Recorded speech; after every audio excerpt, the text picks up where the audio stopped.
শরিয়া আইনের ব্যাপারে যে আমরা শরিয়া আইনে বিশ্বাস করি না, আমাদের সংগঠন পড়ে দেখবেন শরিয়া আইন বিশ্বাসের তো কথার ব্যাপারটা নাই কোথাও। আমরা তো ওনারা চান ওনারা করুক।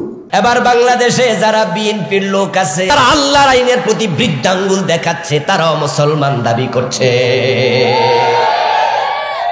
যদি আল্লাহ তাআলার দিনের 24 ঘন্টা বক্তৃতা দেওয়ার সময় দেয়া হতো, 24 ঘন্টায় সুযোগ পাইলে ইসলামের বিরুদ্ধে বলতো। এত জালেম আমার ভাইয়েরা। ইসলাম আপনি কিছু মানছেন, কিছু মানছেন না, অথচ আল্লাহর কোরআনের বক্তব্য শুনুন। ইবলিস শয়তান আদমকে সিজদা করতে রাজি হয় নাই। ইবলিস শয়তান মুমিন না কাফের? শয়তান আল্লাহর কয়টা কথা মানে নাই? ভাইরা কথা না বললে মজা পাই না তো, বলেন না। শয়তান কয়টা মানে নাই? কাদিয়ানি কয়টা মানে না? চোর ধরে হাত কাটো আইন কোরআনে আছে না নাই? 54 বছরে কয়দিন মানছেন? জেনা করলে 100 বেত লাগাও, বিবাহিত হলে পাথর মারো, এই আইন কোরআন হাদিসে আছে না নাই? 54 বছরে কয়দিন মানছেন? আল্লাহ কোরআন মাজিদে বলছেন লাহুল খালকু ওয়াল আমরু, সাবধান, সৃষ্টি যার, আইন চলবে শুধুই তার। 54 বছরে আল্লাহর আইন বাংলাদেশে কয়দিন চলছে? তো শয়তান মানে নাই কয়টা? ইমান আছে না গেছে? আমরা মানি না কয়টা? আমাদেরটা যায় না, সুপার গুলু দিয়া লাগাইছি। আল্লাহ সাহাবীর ব্যাপারে আয়াত নাজিল করছে, ফালা ওয়া রাব্বিকা লা ইউমিনুন। ও নবী, তোমার রবের কসম, ওরা মুমিন নয়। কি শব্দ রে ভাই? মুমিন নয়। হাত্তা ইউহাক্কিমুকা ফীমা শাজারা বাইনাহুম, ততক্ষণ পর্যন্ত, যতক্ষণ পর্যন্ত তাদের সব ব্যাপারে তোমাকে হাকিম না বানাবে, তুমি নবী মুহাম্মদ যা বলো তা মানতে রাজি হবে না, তারা মুমিন হতে পারবে না। এখন রাসূলুল্লাহ বলছেন, আমার মেয়ে ফাতেমা চুরি করলে আমি তার হাত কাটবো, এমন হাদিস আছে না নাই? রাসূল যদি বাংলাদেশে থাকতেন চোরদের হাত কাটতেন কিনা? তো 54 বছর আমাদের নেতারা তো একজনের হাতও কাটলো না। তো রাসূলের কথা না মানলে মুমিন থাকে কেমনে? জোর কইরা থাকবো, অসুবিধা কি? রাসূলুল্লাহ সাল্লাল্লাহু আলাইহি সাল্লাম হিজরত করে মদিনায় গেলেন। মদিনার সাহাবাদেরকে বলা হয় আনসার, আর মক্কার সাহাবীদেরকে বলা হয় মুহাজির। যারা হিজরত করেছেন তাদের তো ঘর নাই, বাড়ি নাই, থাকার কোনো জায়গা নাই, খাওয়ার খাবারটাও নাই, একবারে এক কাপড়ে দিনহীন বেশে তারা হিজরত করেছে, ঘর বাড়ি সব ছেড়ে দিয়ে মদিনায় গেল। মদিনার সাহাবারা তাদেরকে সহযোগিতা করলো, মুহাজিররা তারা আশ্রয় পেল আনসারদের কাছে। আনসারদের মাঝে একজন ব্যক্তির নাম হাদিসে আসেনি, তবে মুহাজিরের নামটা আসছে, উনার নাম জুবাইর ইবনুল আওয়াম, আর ওটা আসছে ফুলানুম মিনাল আনসার, আনসারদের এক ব্যক্তি। উনাদের ক্ষেত ছিল পাশাপাশি, খেজুর গাছে পানি দেবেন, নালা নেমেছে উপর থেকে নিচের দিকে। উপরের জমিটা ছিল জুবাইর ইবনুল আওয়াম, রাসূলুল্লাহর ফুফাতো ভাই। আনসারী সাহাবী গিয়ে বলছে, জুবাইর, মদিনার আমরা মালিক, আমরা অধিবাসী, আমরা স্থানীয় লোক, এজন্য মদিনার জমিনে আমাদের অধিকার বেশি। তুমি খেতে পরে পানি দিও, পানিটা আমি আগে দেই। হযরত জুবাইর ইবনুল আওয়াম বলতেছে, ও আনসার সাহাবী, তোমার অধিকার বেশি তা ঠিক, তবে নালার পাশে আমার ক্ষেত, তোমারটার একটু পরে, সুতরাং যে সামনে তার অধিকার বেশি। তুমি মসজিদে নামাজ পড়তে যখন ঢোকো, তাহলে সামনের কাতারে কে বসে, আগে যে ঢোকে, ঠিক না? আলাউবালু ফালাউবাল। মসজিদে যদি এলাকার রিক্সাওয়ালাও ঢোকে, ভিক্ষুকও ঢোকে, সে আগের কাতারে বসার অধিকার আছে না নাই? এলাকার চেয়ারম্যান কি পরে ঢুইকা তারে টান দিয়া পিছনে আনতে পারবে? এই অধিকার ইসলামে আছে। আল্লাহর ইসলাম কত সুন্দর, কত সুন্দর। আলাউবালু ফালাউবাল, সামনে যে সিরিয়ালে শুরুতে সে। আমার ক্ষেত নালার পাশে, তোমারটা পরে, তাই পানি আমি আগে দেব, তুমি নয়। তখন সে আনসার সাহাবী এটা মানতে রাজি না, সে বলে না আমার এলাকা আমি আগে দেব। এর মাঝে দুজন দেখে রাসূলুল্লাহ হেঁটে যাচ্ছেন পাশ দিয়া, তখন দুজন রাসূলের কাছে গেলেন এবং এই মামলার নিষ্পত্তি চাইলেন, ফয়সালা চাইলেন। রাসূলুল্লাহ সাল্লাল্লাহু আলাইহি ওয়াসাল্লাম আসলেন, প্রদর্শন করলেন, তারপর দেখে তিনি বললেন ইসকিয়া জুবাইর সুম্মা আরসিলিল মাআ ইলা জারিকা। রাসূল এবার ফয়সালা দিলেন, ও জুবাইর, তোমার ক্ষেত আগে, তুমি পানি আগে দাও, তারপরে তোমার পানি দেয়া শেষ হলে প্রতিবেশীর দিকে পানিটা ছেড়ে দাও। রাসূল যখন এই ফয়সালা দিলেন, তখন আনসারী সাহাবী বলছে, আ ইবনু আম্মিকা ইয়া রাসূলুল্লাহ, হুজুর আপনার ফুফাতো ভাই লাগে তো, বুঝছি। নাউজুবিল্লাহ পড়েন। ফাতালাওয়ানা ওয়াজহু রাসূলিল্লাহি সাল্লাল্লাহু আলাইহি ওয়াসাল্লাম, প্রিয় নবীর চেহারাটা রাগে লাল হয়ে গেল। আমি নবী, তুমি মুসলমান, তুমি এই মন্তব্য কেমনে করলা? আমি বুঝি ফুফাতো ভাইয়ের টান টানছি, আমি বুঝি স্বজন প্রীতি করছি, তুমি এটা কেমনে বললা? রাসূলুল্লাহর চেহারা লাল হয়ে গেল। এর মাঝে জিবরিল আমিন হাজির, আল্লাহ তাআলা কোরআনের আয়াত নাজিল করে দিলেন, ফালা ওয়া রাব্বিকা লা ইউমিনুনা হাত্তা ইউহাক্কিমুকা ফীমা শাজারা বাইনাহুম সুম্মা লা ইয়াজিদু ফী আনফুসিহিম হারাজাম মিম্মা কাদাইতা ওয়া ইউসাল্লিমু তাসলিমা। সবাই আওয়াজ দিয়ে সুবহানাল্লাহ পড়েন। আল্লাহ আয়াত নাজিল করলেন, ও নবী, আমি আল্লাহ কসম করতেছি আমার নিজের, ফালা ওয়া রাব্বিকা, তোমার রবের কসম। রাসূলের রব কে? আয়াত নাজিল করছে কে? কসম খাইতেছে কে? আল্লাহ নিজে নিজের কসম করে বলতেছে, শক্ত শব্দ, আমি আল্লাহ আমার কসম করছি। লা ইউমিনুন, এই মানুষগুলো মোমেন নয়। ওই যে আমি বলছি নামাজ না পড়াও মোমেন, ঠিক না? বরং আমরা যদি জিগাই, কিরে ভাই নামাজ পড়স না, কয় যে নামাজ না পড়লে কি হয়েছে? ঈমান শক্ত।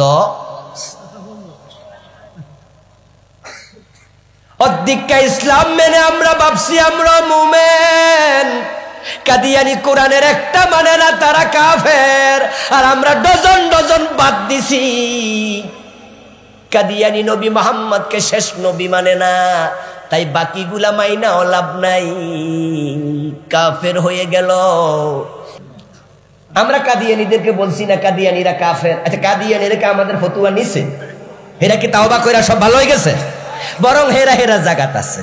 তা আমরা যদি এই বড় প্রিন্সিপাল হুজুর সহ, দামতি আলিয়ার প্রিন্সিপাল সহ, দেবিদ্দারের বড় বড় আলাউদ্দিন ভাই সহ 100 জন বড় প্রিন্সিপাল পাঠাইয়া দেই, এই কাদিয়ানি তোমরা কাফের, ফতুয়া নিব? যারা মাইজবান্ডার দরবার শরীফে যাইয়া পীরের পায়ে সেজদা দেয়, আমরা বলি পীরের পায়ে সেজদা দিলে শিরিক হয়, বলি না আমরা? আচ্ছা, আমাদের ফতুয়া শুনে তারা কি সেজদা বন্ধ করছে? হেরা মুস্কি হাইসাকে, হুজুর আমনের ফতুয়া আমনের কাছে নে না। পাশের বাড়ির ভাবি আসছে, এ বাড়ির ভাবির সাথে গল্প করছে, এর মাঝে ভাবির জামাই আসছে, আইসা কিলোয়া টকজগ লাইগা জাগায় 3 তালাক মেরে দিছে। জাগায় যখন 3 তালাক দিয়ে দিছে, এই ঘরের ভাবি যারে তালাক দিছে হে ফানসা বাইতাছে আর হাসতাছে। পাশের বাড়ির ভাবি তো অবাক, ও বলতেছে, ভাবি আপনার জামাই আপনারে মুখের উপরে 3 তালাক দিয়ে দিল, আপনি হাসতেছেন, বুঝলাম না। কহে তালাক নেয় কেনা? কহে তো এরকম তালাক আমার আগে 100-র উপরে দিয়াই রাখছে, আবার রাতে একসাথে হইয়া থাকে। তো এই জন্য হে তালাক হুনতে হুনতে আমার এই তালাক এখন আর তালাক মনে হয় না। আপনি আশ্চর্য হয়েছে না আমার কাছে? এটা ও তালাকই নেয় না।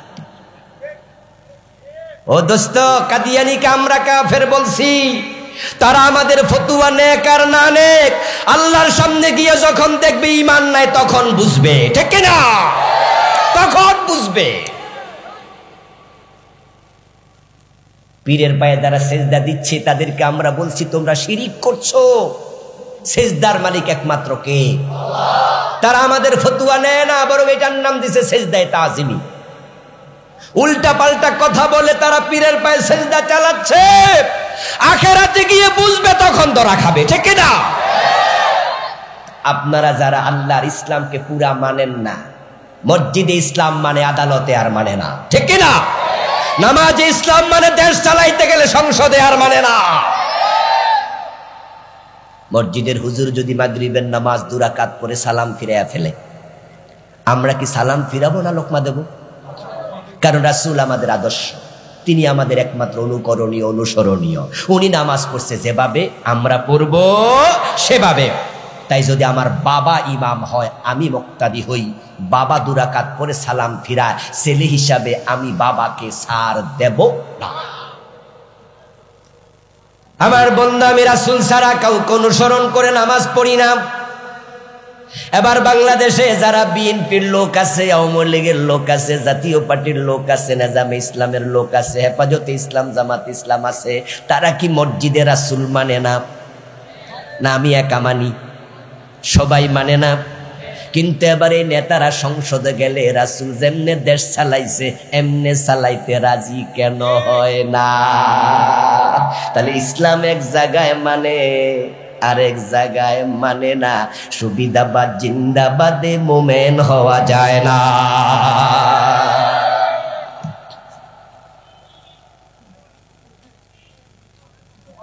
এখন আপনি মনে মনে বলবেন, ইসলাম বুঝি এত টাইট, তো কিছু যে মানছে হিরো কি বাদ নেই? এজন্য আমাদের দেশের লোকেরা কিন্তু ইসলাম অর্ধেক মেনে জান্নাতে যাওয়ার স্বপ্ন দেখে। তাই বাংলাদেশে এমন মসজিদও আছে যে মসজিদ কমিটির সভাপতি সিনেমা হলের মালিক, সুদী ব্যাংকের ডিরেক্টর। ও বেটা সুদের টাকা দিয়া মসজিদে এসি লাগাইয়া দেয়। গোসখোর অফিসার মসজিদের ছাদের রড যা একা দিয়া দেয়। আখেরাতে আল্লাহরে কয়ে দিব, আল্লাহ গোস খাইছি তো খাইছি, আমার গুনাহ হইছে, কিন্তু তোমার মসজিদে যে রড দিছি। বুঝেন নাই কথা? আল্লাহরে খোটা দিয়া দিবে, সেদিন শক্ত করে ধরবে যে আল্লাহ তোমার মসজিদে তো গোসের টাকা রড দিছি। আরে বুদ্ধি রে, কত বুদ্ধি! চুরি কইরা কোরবান দিয়া হুজুরের কাছে মাসলা জিগায়, হুজুর চুরি কইরা যে কোরবান দিলাম কোনো অসুবিধা হয় না তো? হুজুর মারছে ধমক, চুরি কইরা কোরবান দিছে আবার আমার কাছে হুজুর আমরা বুঝি, আপনারা টাইট ফতুয়াই দেন, আমরা কি কিছু বুঝি না? চুরি করলে গুনাহ হয়, কোরবান দিলে সওয়াব হয়, তো গুনাহ সওয়াব কাটাকাটি, গোস্ত ফিল। বাহ, কত বুদ্ধি! তুমি গোশের টাকা দিয়া মসজিদে এসি লাগাইছো, আল্লাহর কিয়ামতের দিন বলে দেবে হারাম টাকা আল্লাহর রাস্তায় দান করে সওয়াবের নিয়ত করা কুফরি। তোমার টাকা তোমার চেহারার উপর আল্লাহ ফিকে মারবে। ইসলামের কিছু মানছেন, কিছু মানছেন না। আল্লাহর বক্তব্য দুখুলু ফিস সিলমে কাফা, ইসলামে পুরা ঢোকো। এই যে পুরা না ঢুকা অর্ধেক ঢুকলেন, এই অর্ধেক ঢুকার অনুমতি আপনারে কে দিল? অনুমতি তো নাই।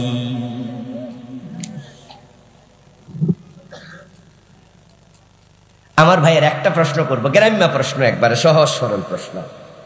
আপনার বউ যখন সে নিজের বাবার বাড়িতে থাকে, আপনি শ্বশুর বাড়ি বেড়াইতে আসছেন, তখন আপনার বউ আপনার সব কথা শোনে। কিন্তু যখন জামাই বাড়িতে যায়, তখন জামাইয়ের কথা না শুনা দেবরের কথা শোনে। আচ্ছা, এ বনিয়া সংসার চলবে তো? আপনি তো বলবেন কি রে, আমার বউ, আমার বাড়ি, আমার ঘর, কথা শোনা আমার ছোট ভাই, তাইলে তলে তলে কি, তলে তলে কিছু একটা আছে নাকি? এটার নাম হইল ফরকিয়া। বউ আপনার কথা শুনবে, আপনার শ্বশুর বাড়িতেও আপনার, বাপের বাড়িতেও আপনার। আল্লাহর বান্দা মসজিদে কথা শুনবে আল্লাহর, আদালতেও আল্লাহর, সংসদেও আল্লাহ। না হয় শয়তানের সাথে তোমার পরকিয়া চলছে।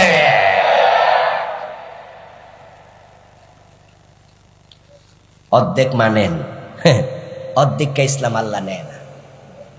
ফজরের নামাজের ফরজ কয় রাকাত? সহজ প্রশ্ন, সহজ উত্তর বলেন না, কয় রাকাত?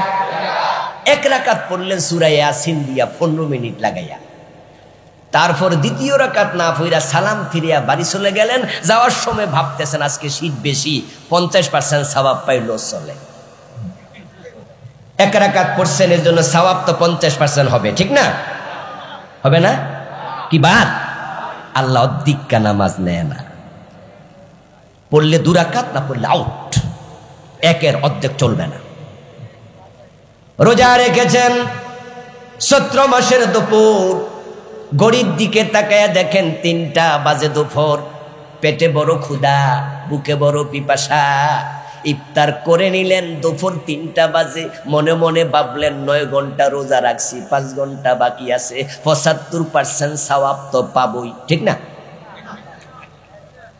কতটুকু পাবেন? পুরাটা বাদ। এই যে আমাদের প্রিন্সিপাল সাহেব হুজুরের আজকে মাহফিল, ওনার মাদ্রাসার মাহফিল, উনি বড় লোক মানুষ, আজকে সিদ্ধান্ত নিয়ে আসছে যে আমার যত শ্রোতা আসবে প্রত্যেককে 1000 টাকার একটা নোট যাওয়ার সময় হাদিয়া দেব। একবারে ঘোষণা দিয়া হুজুর 2-3 জন ছাত্র লইয়া গেটের একবারে সামনে দাঁড়াইছে, ও শ্রোতা ভাইয়েরা 1000 টাকা করে হাদিয়া দেব আজকের মাহফিলে। আপনারা বলবেন হাদিয়া দেওয়া সুন্নত, হাদিয়া নেওয়া সুন্নত, অসুবিধা নাই। আমি আবুল কালাম আজাদ, আমার 1000 টাকা হাদিয়া দিলে আমি নেব, সুদের টাকা দিলে নেব না, হারাম টাকা নেব না, জাকাত 1 কোটি দিলেও নেব না, ঠিক না? হাদিয়া নেয়া জায়েজ, আমিও যাব হুজুর, আমারও 1000 দেন, অসুবিধা কি? কিন্তু উনি কি করলো, 1000 টাকার নোটটারে ভাঁজ কইরা মাঝখানে ছিঁড়া অর্ধেক অর্ধেক দেয়া শুরু করলো। কইলো মানুষ বেশি, অর্ধেক নেন। কে কে নিবেন? নিবেন নিবেন? কারণ 1000 টাকার অর্ধেক 500, কি 500 না? 000। যখন নামাজ ছিল 2 রাকাত, আল্লাহর কাছে দাম ছিল। রোজা যখন পূর্ণ, আল্লাহর কাছে দাম ছিল। 1000 টাকার নোট যখন ছিল গোটা, তখন এটার মূল্য ছিল। যখন অর্ধেক বানাইছো, 0 হয়ে গেছে। ইসলাম যারা পুরা মানবে তারাই জান্নাত পাবে, যারা অর্ধেকটা বানাবে তাদের ঈমান 0 হয়ে যাবে।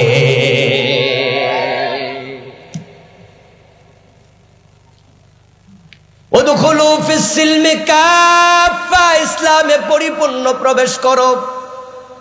তাহলে এতক্ষণ পর্যন্ত যে ওয়াজ করলাম 50 মিনিটের কাছাকাছি করে ফেলেছি। ইসলামে যে পুরা ঢুকা লাগবে এটা তো বুঝে আসছে নাকি? এবার যেটা বলবো সেটা হলো ইসলামটা কি। এই যে আপনি ঢুকবেন, ইসলাম না বুঝলে ঢুকবেন কেমনে? বাংলাদেশের লোকেরা ইসলামের একটা নিছক ধর্ম মনে করে, যার কারণে তারা ইসলামও মানে, আবার সুদেও টাকা লাগায়। অথচ যে ব্যক্তি সুদ খায় তার আমলনামায় 73টা বড় বড় গুনাহ হয়। সবচেয়ে ছোট গুনাহ হলো নিজের মায়ের সাথে জিনা।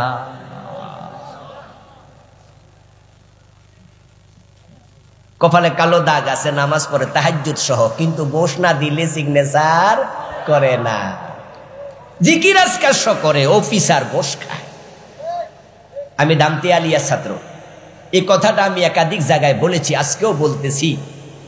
আপনাদের দেবীর দ্বারে তো আমাদের প্রিন্সিপাল ছিলেন পীর সাহেব আব্দুল হালিম রাহেমাহুল্লাহ। আল্লাহ উনার কবরকে জান্নাতের টুকরা বানাইয়া দাও, বলেন আমিন। আপনারা জানতেন যে উনি পীর সাহেব আবার প্রিন্সিপাল, কিন্তু অফিসিয়াল ব্যাপারে তিনি মাথা ঘামাতেন না, সবটাই দেখতো আমাদের কেরানি আব্দুর রহিম সাহেব। এখানেও অনেক ছাত্র দামতি আলিয়ার, হুজুর কোন দামতি আলিয়া পড়ছেন দেখুন, হুজুরও দামতি আলিয়ার প্রিন্সিপাল, যদি আমাদের অনেক সিনিয়র। আমি 6 বছর পড়ছি এখানে। আমরা দেখতাম যে পুরো অফিস মেনটেন করছে কেরানি সাহেব। একদিন বললেন যে হুজুর আলোচনা করছেন খানকায়, আমাদের মাদ্রাসার প্রতি 3 বছর পর পর একটা মঞ্জুরি হয়, সরকারি একটা আইন। এখন হুজুরি আইনটা তো আছে নাকি? 3 বছর না 5 বছর মঞ্জুরিটা? 3 বছর, 5 বছরও আছে, 5 বছরও আছে। আমাদের মঞ্জুরি শেষ হয়ে গেলে এটা আবার নতুন করা লাগে। কেরানি সাহেব খেয়াল করে নাই, পীর সাহেব হুজুর তো মাথা ঘামাই না। এমন সময় কাগজ সামনে আসছে, আর সময় আছে মাত্র 1 দিন। হুজুর বলতেছে আমার কাছে আইসা, আব্দুর রহিম সাহেব বলল যে হুজুর মঞ্জুরি তো শেষ, এখন সময় আছে শুধু কালকের দিন। যদি ঢাকায় আজকে এবং কালকের ভিতরে না যাই তাহলে তো পরে কাগজ ফেল করলে আবার পেস লাগবে। প্রিন্সিপাল হুজুর আব্দুল হালিম সাহেব বললেন যে জুতানগা টিউনো থেকে সিগনেচার আনেন, টিউনো তো সভাপতি, সিগনেচার আইন আপনি ঢাকা যান গা, মঞ্জুরি নতুন করে আনেন, নবায়ন করেন। আব্দুর রহিম সাহেব দেবিদ্দার আসলো দৌড়মাইরা। দেবিদ্দার আসছে বিকালে যে কালকে সকালে আমি যাব, সিগনেচারটা নিয়ে রাখি। টিউনু সাহেব আইসা দেখে নতুন, আগের জন নাই, নতুন এক টিউনু। উনি হয়তো জানেনও না যে নতুন টিউনু আসছে। উনি বললেন যে স্যার, আমি ধামতে আলিয়া মাদ্রাসা থেকে আসছি, পীর সাহেব হুজুর পাঠাইছে, আমাদের নবায়ন লাগবে, মঞ্জুরি, আপনি একটু সিগনেচার দেন। টিউনু সাহেব মুখের দিকে ছায়া কয়, আপনার মাদ্রাসা আমি সিগনেচার দেবো, আমার লাভ কি? আমার লাভ কি? বলে স্যার আপনি তো সভাপতি। তা তো বুঝি আমি সভাপতি, বেতন খান আপনি, বেতন খান আপনারা, সাইন করব আমি। যদি হয় তাহলে আমারও কিছু দেন, আপনারাও খান, তাহলে মিল্লা মিশা কুমিল্লা, মিল্লা জিল্লা কি চলবে, আমরা একসাথে চলি। এবার আব্দুর রহিম সাহেব বলল, স্যার আমাদের মাদ্রাসা তো পীর সাহেব হুজুর চালায়, হুজুর তো এসব কাজে নাই, টাকা পয়সা কোথাও দেয় না, আর আমাদের মাদ্রাসা তো বিশাল মাদ্রাসা, এখানে এসব লাগেও না, আমাদের ছাত্রের অভাব নাই, সব ঠিক আছে, প্লিজ স্যার। উনি কয় যান, আপনার ফিলিশ মিলিশ। পীর সাহেব হুজুর বলল যে আব্দুর রহিম সাহেব আমার কাছে আসলো, এসে বলল যে হুজুর এই হলো ঘটনা, এখন বেডা তো ঘোষ চায়, কি করি বলেন? হুজুর কয় কালকের দিনে যদি কাম না সারেন, ঘোষ এখানে না দিলে এবার বোর্ডেও দল লাগবে। এখানে তো ফিরিগিরি চলে, বোর্ডে তো এটাও আর চলবো না। বরং আব্দুর রহিম সাহেব যা পারেন আমনে সাইরালা না, আমার উনাইয়েন না। ফজরের নামাজের সময় ফার্স্ট টাইম, তখনও দাউদকান্দি ব্রিজ হয় নাই, মেঘনা ব্রিজ হয় নাই, তাই ফজরের নামাজের সময় ভোর বেলায় তিনি কাগজপত্র লইয়া আবার চলে আসলেন থানায় দেবিদ্বারে। এসে ভাবলেন যে ফার্স্ট টাইমে সিগনেচার লইয়া চলে যাব ঢাকায়।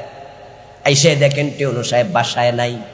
ফজরের পর কলিং বেলে টিপ মারছে, একজন ভদ্র মহিলা বের হলেন, কাকে চাই? টিউনু স্যার কই? কৌনি তো নামাজে এশরাক না পড়ে আসে না। উনি কোথায় আছে?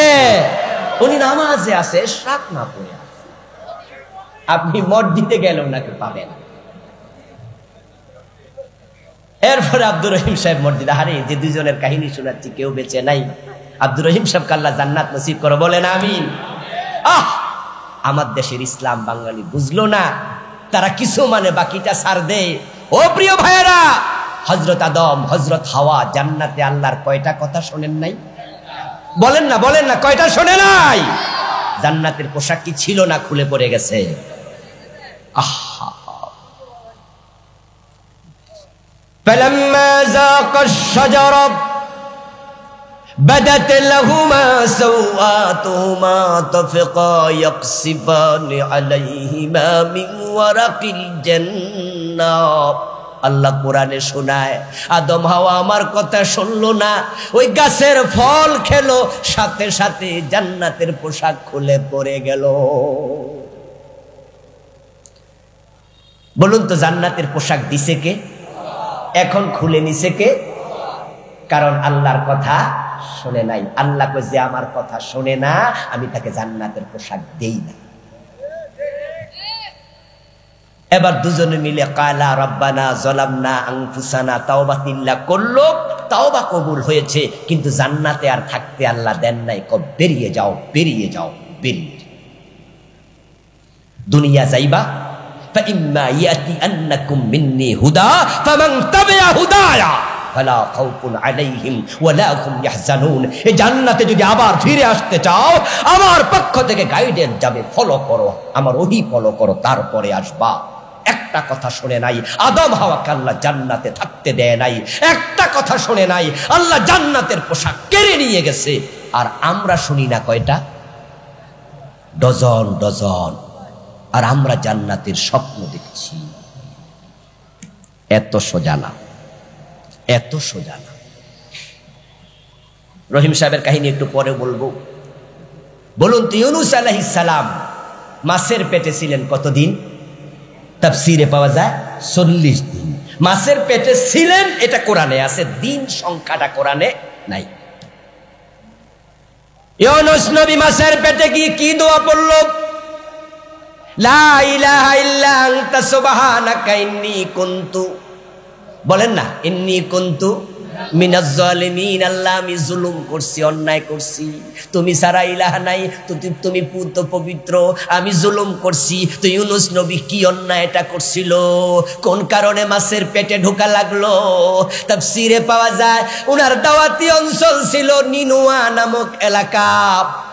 একদিন তিনি উম্মতের পক্ষ থেকে একটু ভয় পাইছিলেন, উনি আশঙ্কা করছিলেন তাকে কোনো বেহায়া উম্মত, অন্যায়কারী জালেম উম্মত মারতে পারে। উনি ভয় পায়া নানুয়া নামক এলাকা ছেড়ে তিনি অন্য জায়গায় রওনা দিছে।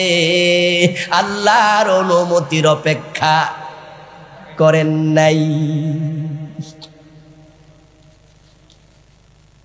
এই যে আমাদের জয়পুর মাদ্রাসার প্রিন্সিপাল হুজুর, আগামী দিন যদি উনি অফিস টাইমে মাদ্রাসায় না থাকে, ডিসি সাহেব আসে অথবা উনার মাদ্রাসার যে সভাপতি ডিসি বা ডিসি এসে যদি অফিসে না পায়, উনারা জিজ্ঞাসা করবে না প্রিন্সিপাল হুজুর কোথায়?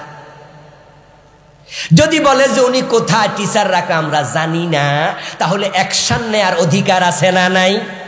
উনাকে একটা নোটিশ দেবে অথবা জিজ্ঞাসা করবে কোথায় ছিলেন। যথাযথ কারণ বলতে পারলে কোনো অসুবিধা নাই, না হয় কিন্তু শোকজ খাওয়ার সম্ভাবনাও আছে। এটাই নিয়ম। চাকরি আপনার জয়পুর মাদ্রাসায়, আপনি দেবিদ্দার মাদ্রাসায় কি করছেন? ওখানে কাম কি? অফিসিয়াল কাজে গেছেন? কোন কাজ বলেন? যথাযথ কারণ দেখান, তাহলে ঠিক আছে। আমার প্রিয় ভাইয়েরা, হযরত ইউনূস আলাইহিস সালাম তিনি নানুয়া নামক এলাকা, ইউনূস আলাইহিস সালাম উনাকে তারা নৌকা থেকে ফেলে দিল। ইউনূস আলাইহিস সালাম নৌকা থেকে যখন পড়লেন, কোরআনে আল্লাহ বলেন ফালতাকামাহুল হুত ওয়া হুয়া মুলিম, একটা বড় মাছ আসলো, এসে ইউনূস আলাইহিস সালামকে মানুষ যেমন লজেন্স গিলে, ভাতের লোকমা গিলে, লোকমার মতো গিলে ফেললো। ইউনূস আলাইহিস সালাম মাছের পেটে পড়ে গেলেন। অন্ধকারে হযরত ইউনূসের মনে পড়ে গেল, আমি তো আমার রব থেকে অনুমতি নেই নাই, অনুমতি না নিয়ে রওনা দিয়েছিলাম, এজন্য বুঝছি আমার আল্লাহ আমার উপর নারাজ হয়ে গেছে। এবার তিনি মাছের পেটের মাঝে বলতেছেন লা ইলাহা ইল্লা আনতা সুবহানাকা ইন্নী কুনতু মিনাজ জালিমিন। ও আমার আল্লাহ, তুমি ছাড়া ইলাহ নাই, তুমি পুত পবিত্র, আর আমি জুলুম করেছি নফসের উপর। আল্লাহ তাআলা এবার মাছকে বললেন, মাছ যাও, আমার ইউনূসকে তুমি বমি করে দাও, উগলে দাও। কোরআনে আল্লাহ আমাদেরকে শোনায়, তোমরা শোনো, ফালাউলা আন্নাহু কানা মিনাল মুসাব্বিহিন লালাবিসা ফি বাতনিহি ইলা ইয়াউমি ইউবাসুন। ইউনূস যদি মাছের পেটে তাসবিহ না পড়তো, ইন্নী কুনতু মিনাজ জালিমিন না বলতো, আমি ইউনূসকে কিয়ামত পর্যন্ত মাছের পেটে আটকায়া রেখে দিতাম। ইউনূস আলাইহিস সালাম আল্লাহর একটা ব্যাপারে শুধুমাত্র একটু নোকসানি করছে, সেটা হলো পরামর্শ ছাড়া রওনা দিছে। আদম আলাইহিস সালাম একটা কথা শোনেনি, আল্লাহ জান্নাত থেকে বের করে দিয়েছে। কাদিয়ানীরা একটা কথা মানেনি, ঈমান চলে গেছে। ইবলিস একটা কথা লঙ্ঘন করেছে, ইবলিসের ঈমান চলে গেছে। আজ 54 বছর বাংলাদেশ চালাচ্ছ, আল্লাহর কোরআনের বিধানের বাহিরে তোমাদের ঈমান নিয়ে প্রশ্ন তৈরি হয়। তাই ঈমান ধরে রাখতে চাইলে পূর্ণ ইসলাম মানা দরকার আছে না নাই? ব্যক্তি জীবনের সব জায়গায়, পাকঘর থেকে সংসদ ভবন, জীবনের বটম থেকে top, every higher every moment, ব্যক্তি জীবন, পারিবারিক জীবন, আন্তর্জাতিক বলয়, আমরা থাকবো যেখানে ইসলাম থাকা লাগবে সেখানে। শুধুমাত্র জীবনের আংশিক পর্যায়ে ইসলাম মেনে নিজকে মুমিন মনে করা যাবে না, মুসলিম মনে করা যাবে না। আমরা 54 বছর আল্লাহর দিন দিয়ে রাষ্ট্র পরিচালনা করতে ব্যর্থ হয়েছে, আমরা পারিনি। আগস্ট বিপ্লবের পরে নতুন সূর্য উদিত হচ্ছে, ইনশাআল্লাহ আমরা সম্ভাবনার দুয়ার খোলা দেখতে পাচ্ছি। যদি 92% মুসলমান আমরা মাথা তুলে দাঁড়াতে পারি, হতে পারে এবারই বাংলার ক্ষমতা ইসলাম চলে যাবে। সেজন্য জেগে ওঠা দরকার আছে না? না,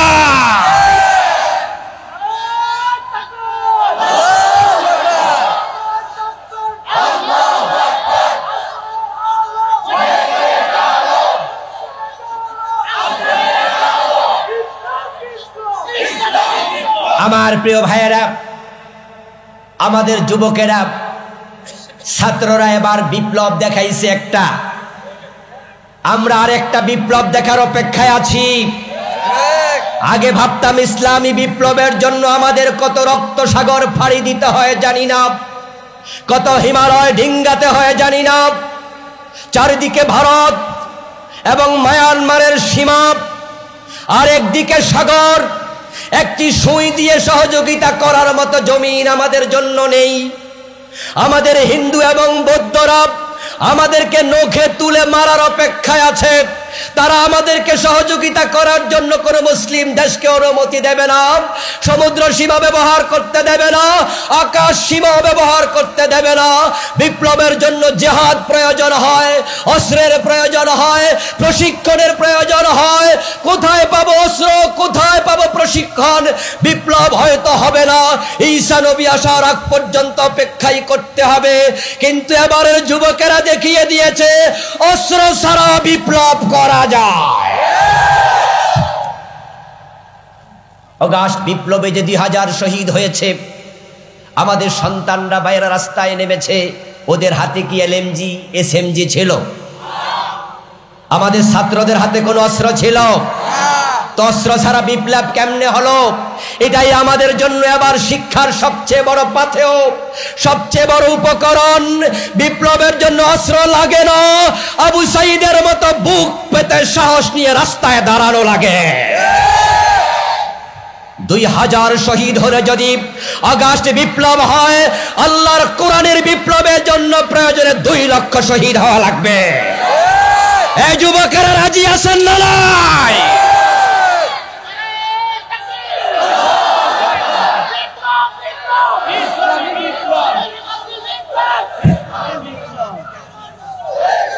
আমার প্রিয় ভাইয়েরা, আসল ইসলামকে আমরা পরিপূর্ণ ফলো করি। ইসলাম নিছক কোনো ধর্ম নয়। আল ইসলাম হুয়া তিলকা শারা'i আল্লাতী ইয়াতাহাক্কাকু বিহা সালাম। ইসলাম তো সেই বিধিবিধানের নাম যাহা অনুসরণ করলে সমাজে শান্তি প্রতিষ্ঠিত হবে। 12 মাসে 13টি পূজা করবেন, হিন্দু হওয়া যায়। সপ্তাহে একবার গির্জায় যাবেন, খ্রিস্টান হওয়া যায়। শুধু শনিবারে যাবেন, সেনেগাগে ইহুদি হওয়া যায়। সপ্তাহে একবার পেগোডায় যাবেন, বৌদ্ধ হওয়া যায়। দিনে 5 বার মসজিদে গেলে মুসলমান হওয়া যায় না। অন্য ধর্ম আর ইসলাম ধর্ম এক না। আপনি টয়লেটে গেলে সেখানেও সাথে ইসলামের আইন নিয়ে যাওয়া লাগে। আমরা থাকবো যেখানে, ইসলাম থাকবে সেখানে। এই কনসেপ্ট লালন করলে মুসলিম হওয়া যায়। এবার ভুলচুক যা হবে সেখানে দাঁড়িয়ে তাওবা করবেন, আল্লাহ ক্ষমা করবে। কিন্তু মানসিকভাবে পূর্ণ ইসলাম নিতে রাজি না, অর্ধেক মেনে মুসলিম হওয়া যাবে না। প্রিয় ভাইয়েরা, ইতোমধ্যে আলহামদুলিল্লাহ আমাদের সম্মুখে আজকের মাহফিলের সম্মানিত আলোচক প্রিয় ভাই মাওলানা আবরারুল হক আসিফ তিনি এসেছেন।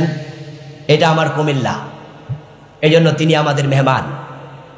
আমি আলোচনার সামনে নিতে চাই না, যদি আমি মাহফিল কমিটিকে বলে এসেছি যে আমি তো পরে ওঠার কথা, ভাই দেরি হচ্ছে আসতে, আমি আগে উঠে যাই। অবশ্যই আমাকে আগে 10 মিনিট 15 মিনিট আগে স্লিপ দিয়ে জানাবেন। স্লিপ দিয়ে জানালে আমি আমার কথাটা গোছায় নিয়ে আসব, এর মাঝে ভাইকে নিয়ে আসবেন। কিন্তু মাহফিল কমিটি আমাকে এটা জানায়নি, তাই ভাইকে বসিয়ে রেখে 10 মিনিট কথা বলতে হলো, কনক্লুশন টানতে হলো। এটা নিয়ম না, বক্তা আসতে ছেড়ে দেওয়া উচিত। শুধুমাত্র মাহফিল কমিটির খামখেয়ালির কারণে এটা হলো। আমি বলে এসেছি কথাটা সিরিয়াসলি, আমাকে আগে জানাবেন, এটাই নিয়ম। এই নিয়মটা সামনে ফলো করবেন। বক্তাকে আগে ইনস্ট্রাকশন না দিলে কথা গোছানো হয় না। প্রিন্সিপাল হুজুর বলছে যে একটু মাদ্রাসায় ছাত্রের অভাব আছে, এ বিষয়ে কিছু কথা বলবেন, এখন তো সময়ই পেলাম না। যাই হোক, আমি যেহেতু এই দেবীর দ্বারে বারবার আসি, ইনশাআল্লাহ পরে আবার তো দেখা হবে, অন্যদিন হয়তো কথা হবে। আজকে এখানে শেষ করছি। ভাই আলোচনা করবেন, শুনবেন, খুব মজা পাবেন ইনশাআল্লাহ। আগামীকালও এখানে আলোচনা হবে। আমাদের কামরুল ইসলাম সাইদ আনসারি ভাই আসবেন, আমির হামজা ভাই আসবেন, আরো হিফজু ভাই আসবেন। আগামীকাল আবার সদল বলে আসবেন। আল্লাহ তাআলা এই মাহফিলকে কবুল করুন। আমাদের ভাইকে আমি আমাদের কুমিল্লাবাসীর জন্য চমৎকার কথা, যেগুলো হেদায়াতের জারিয়া হবে, এমন কিছু কথা বলবেন, এই জন্য তার জন্য আমি দোয়া করছি। দোয়া চেয়ে আমি শেষ করছি। আসসালামু আলাইকুম ওয়া রাহমাতুল্লাহি ওয়া বারাকাতুহু।